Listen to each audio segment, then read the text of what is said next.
So, welcome everyone to Carving a New Path. My name is Andrea Hylen. I'm the host of this podcast and the founder of Heal My Voice and the Incubator, an online co working space for women creatives. I'm also an ancestral lineage healing practitioner and have online courses. So the link to my website is in the show page description, along with all the social media and free gifts from my guest today. So check out what's down there and click to see what you'd like to explore. I just wanted to let you know that this podcast began in 2020 in response to the rapid change people were experiencing at the beginning of the pandemic.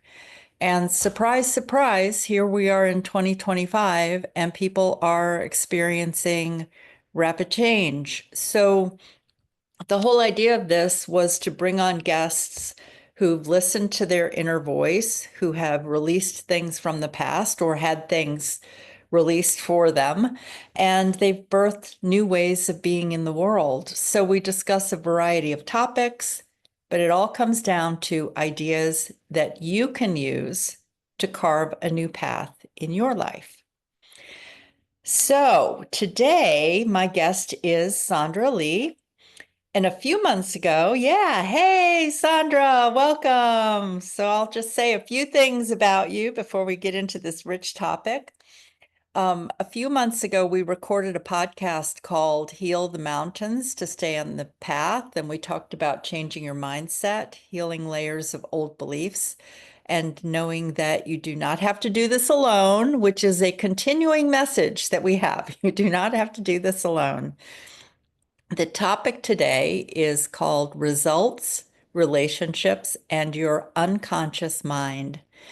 So I'll just read a short bio about Sandra. So if you haven't seen that show yet, that you can hear about her. When your relationships are happy and harmonious, they support you in accomplishing your goals. Strained relationships are stressful and can block your progress. Oh boy, don't we all know that one? Wow, that just really hits me.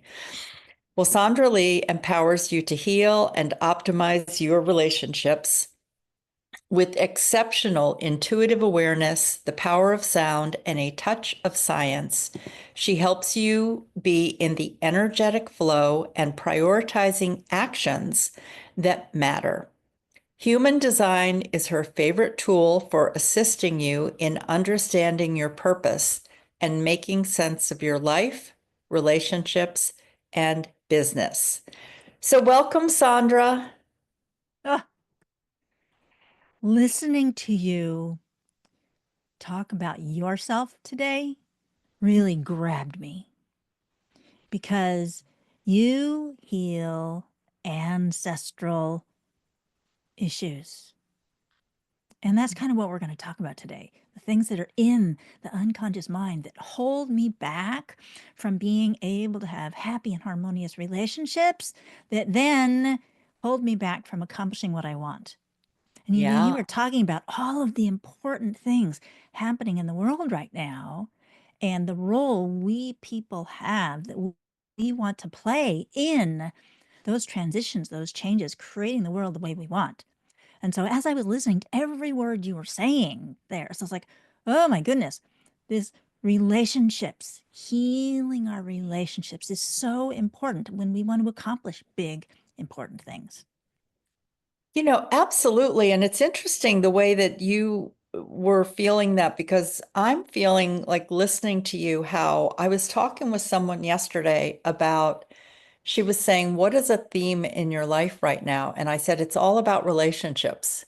And we Mhm. were actually looking at the astrology of what is happening right now, all about relationships and whether or not it's a time in the world where we can see things being played out, or whether we're in alignment with the astrology or the nature cycles or whatever. It all comes back to relationships. Mhm. So let's talk about how we get on like automatic in relationships, or we get into these automatic traps in relationships. what comes up to share is my relationship with my mother, that from childhood to adulthood was not on a good track. You know, this was, in my mind, the source of most of the trauma and not believing in myself and not feeling like I had any worth and everything I do was wrong. That all originated in my relationship with my mother. Now, Mm-hmm. she was doing the best she could, always doing the best we can. But that doesn't mean that we are being in ways that actually support the people in our life. I am just dealing with all of the stuff that happened in my past when I'm interacting with the person in my present. And it's run by what's basically in my unconscious mind, not who I think myself as being, Mm-hmm. because that's conscious. But the unconscious mind, 90% of my brain function, of my thought, is generated by stuff from the past, not who I think myself, who I want to be. And so, how that shows up in these relationships that have this ongoing nature to them is very disempowering. It contributes to the automatic reactions, automatic responses, automatic upset that occurs in our relationships and in our goals and intentions. Well, I'm wondering about talking about that, like how these automatic behaviors show up, or even some examples of the ways that they show up. Because I know you've worked with clients and you get to see this all the time. Yeah. Well, Mhm. let's talk about this relationship with my mother.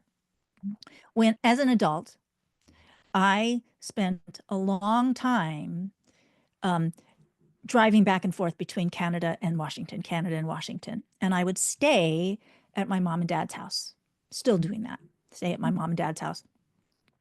And this enabled me to start developing an adult relationship with my mother. But prior to that, prior to seeing them more regularly, um, I was still feeling like a child, like everything I did was wrong. And this is me, being what, in my 50s, Mhm. still feeling like a child when it came to relating with my mother, feeling like I'm doing everything wrong. I can't do anything right. And allowing myself to grow up in that relationship and be an adult changed so much. But Mhm. it took healing, letting go of all of that stuff from the past and what it made it mean in my mind. So, for those of you listening, or any of you feeling like you have this childhood relationship with a parent, perhaps, or a sibling, and you can feel how stuck you are, for example, and the home person are like two different people because you're stuck in a childhood way of being, childhood patterns and reactions in that situation, as opposed to in your professional situation, you're a totally different person.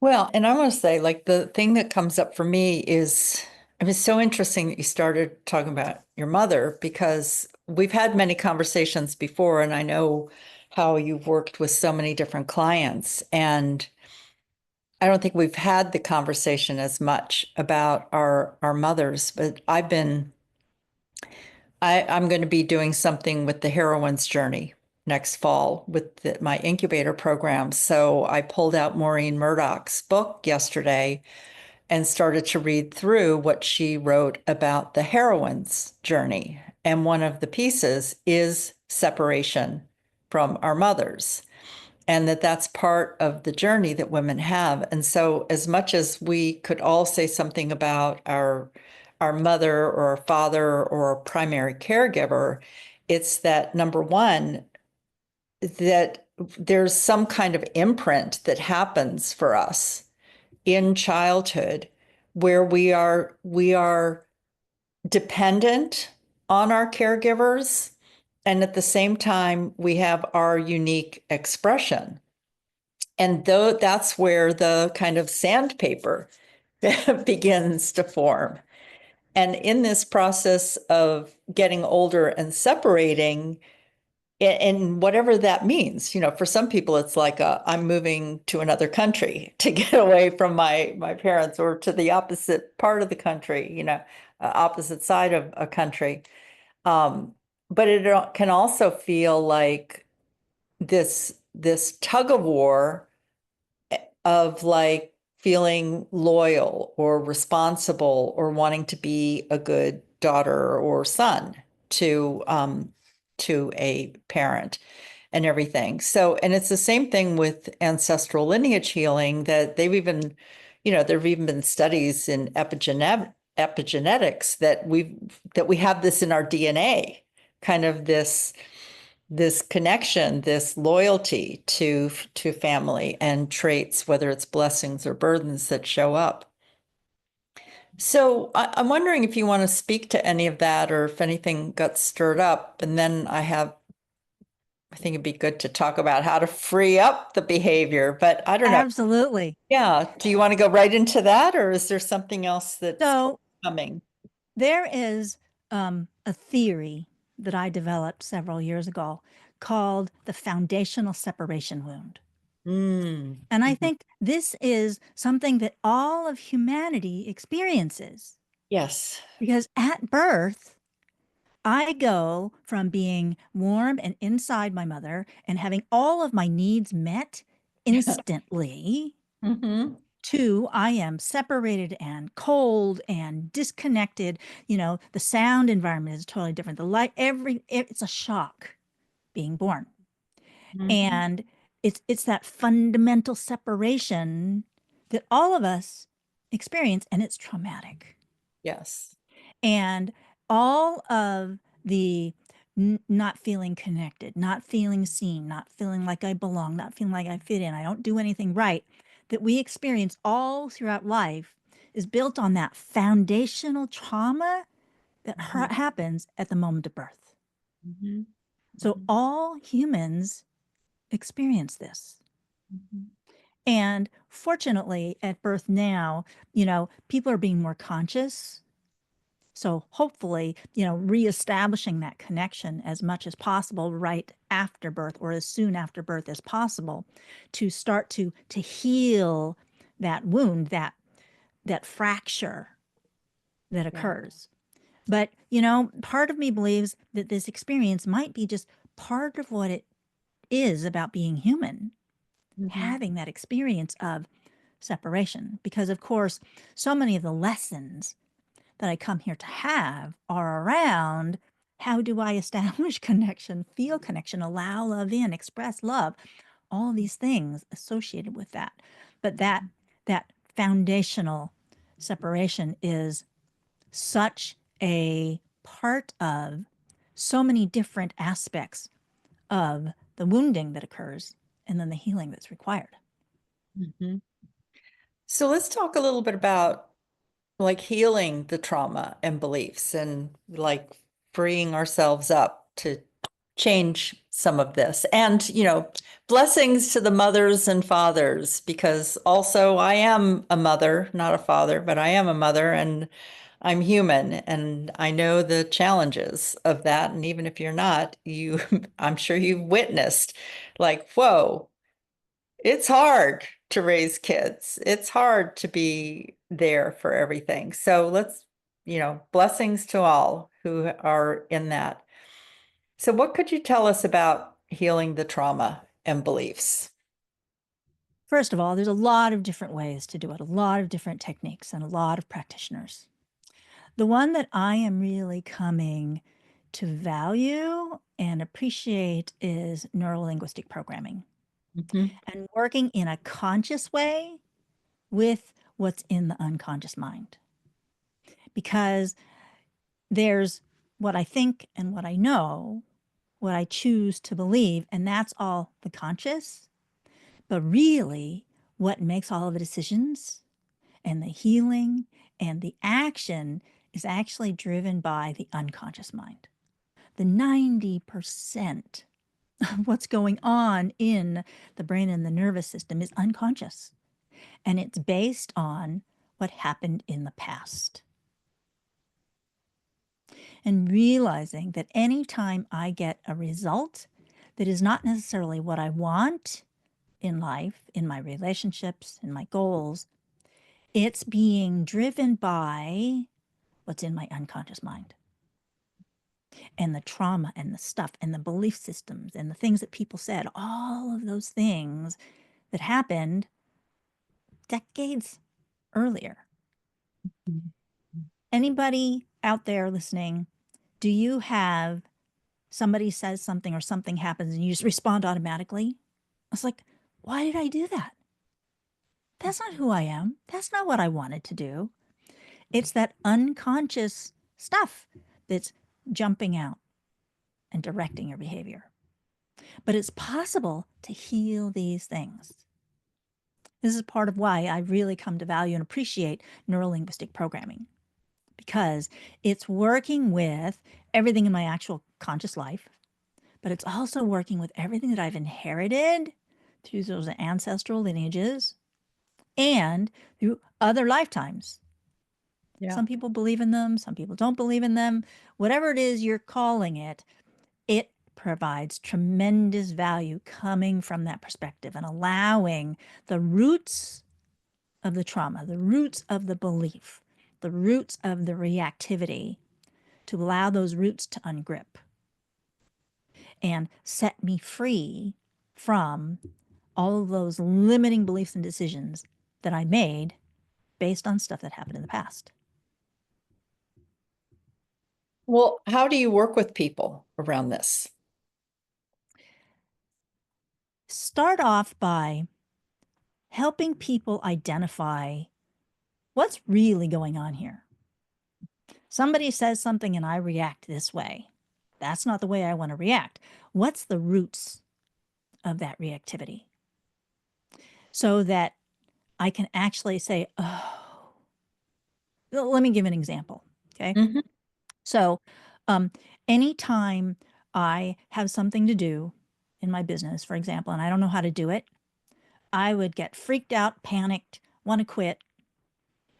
And I was in a healing session myself with another person, another practitioner, and got to the bottom of this. I realized that anytime I make a mistake, it feels like it's the end of the world. Not just the end of me, but the end of everything, utter destruction of everything. And I've been managing this, healing this, working on this for decades. And it's Mhm. gotten better, but it was still there. And in this session, I identified, as I had previously, that the base of this was when I was 6 months old and my parents left me for 3 days with an aunt and uncle when they went someplace else. They were being responsible. They left me with somebody. Sure. But I thought my mother was not coming back. Mhm. I was absolutely certain she was not coming back. And I decided I have to take care of myself.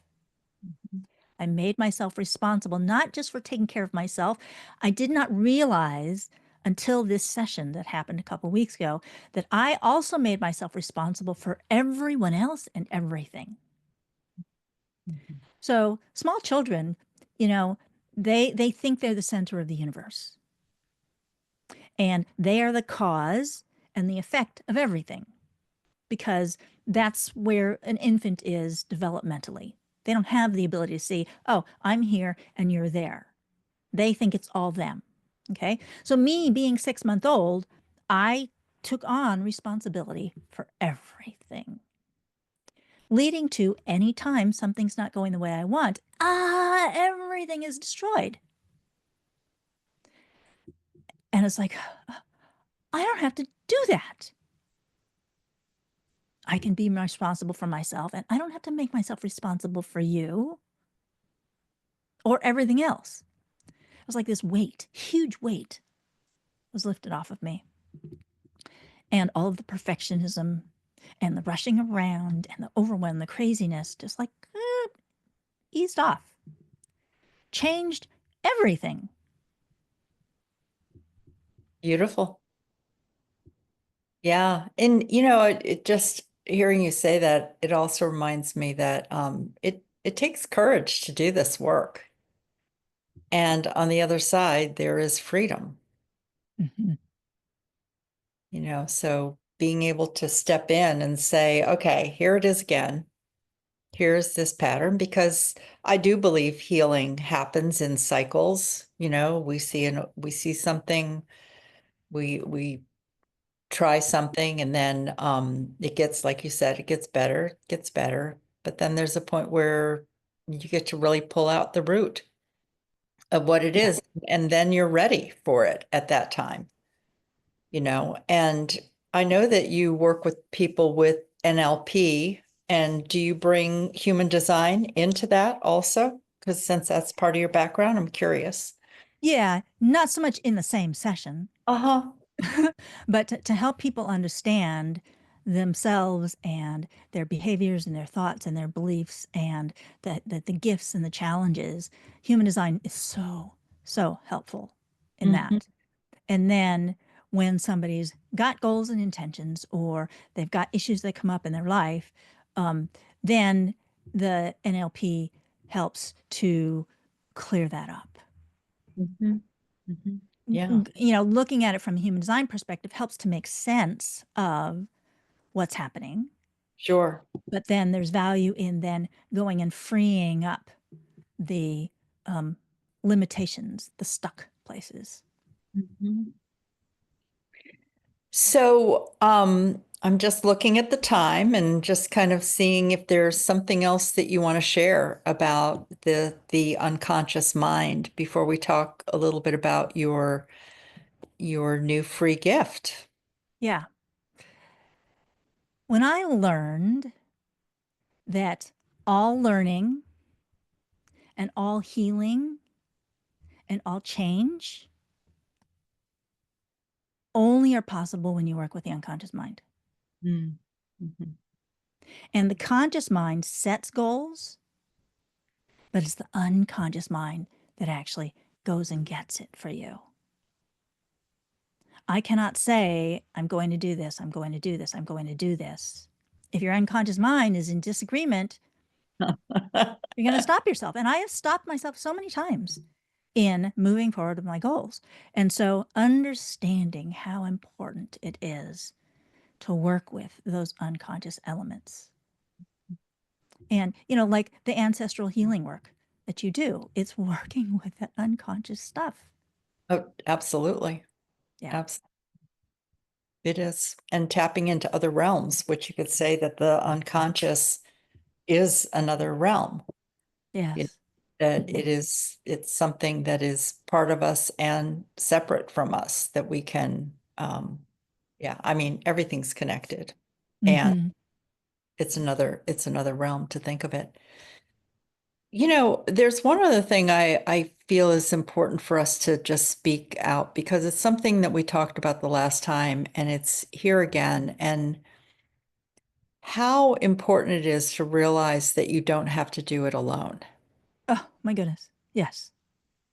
I am too close to my stuff to be Hmm. able to feel it clearly. I can't read the label on my box. Right. And when I have someone else to be able to give me what I call outside of my head perspective, drip information or perspectives or thoughts or questions into my awareness so that I can look at it differently. And without that, it's just not possible because I can only work with my conscious, I can't access unconscious completely on my own. I need help. Yeah. I also want to just say to the listeners something that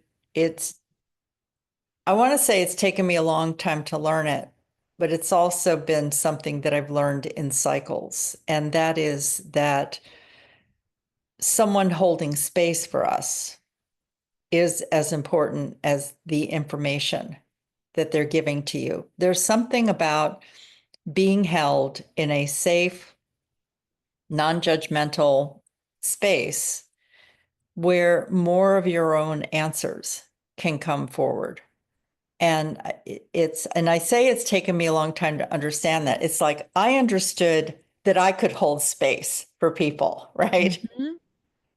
but to allow someone else to hold that space, to find the people in my life who have been able to hold space. Like it's like things cleared up faster. I, it accelerated my own intuition. It Yes. helped me with working with clients to have somebody holding space for me as a client. I mean, one of the things I did this year was I hired a writing coach. Even though I coach women on writing, it's like, oh, can I coach myself? Actually, no. Yes. It's important to have that other expected perspective. So, with the work that you do with people and all the different ways that you are holding space and bringing in your knowledge and your experience, it's valuable. And this is a place for people to make changes and get support and be held in that space.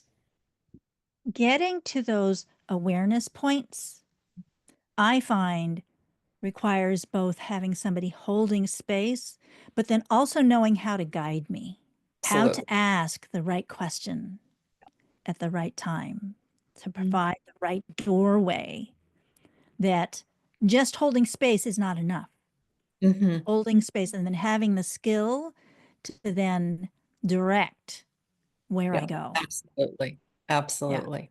Yeah. And thank you for that piece because yes, absolutely. So, let's talk about your happy and harmonious relationships worksheet that I just saw that you are sharing with the I list. have a new free gift for you. Mhm. It's got a dial on it. So cool, to help you identify where you are in your important relationships. How Mhm. happy and harmonious is this given relationship, whichever one you want to focus on? And then what action can you take to have that foundational relationship be more happy and harmonious, so that Mhm. it provides support for you in being yourself and then accomplishing what you want to accomplish in the world? Mhm. Yeah. Oh, I love that. And looking at the dial, it goes from estranged on one end to co-create miracles. So there's like this wide range of that. And when I looked at that, one of the things that I thought about, Sandra, is that so I have three adult daughters. Hmm. All have strong voices, and of course they do, because that was the environment they grew up in, to have a voice, to have their own individuation within the group. And right now, one of my daughters and I talk probably 2 to 3 times a day. And there's different cycles of that with each of my daughters. And there was one year where maybe it was a year and a half where I hardly spoke to any of them.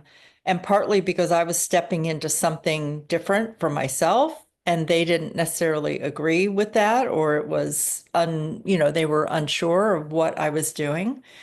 And it was such a critical point of my development that I Hmm. needed that space for a year and a half. And I'm looking at your dial, and the reason that I wanted to share that with listeners is because there are times where being estranged or being somewhat on the lower end is part of your journey.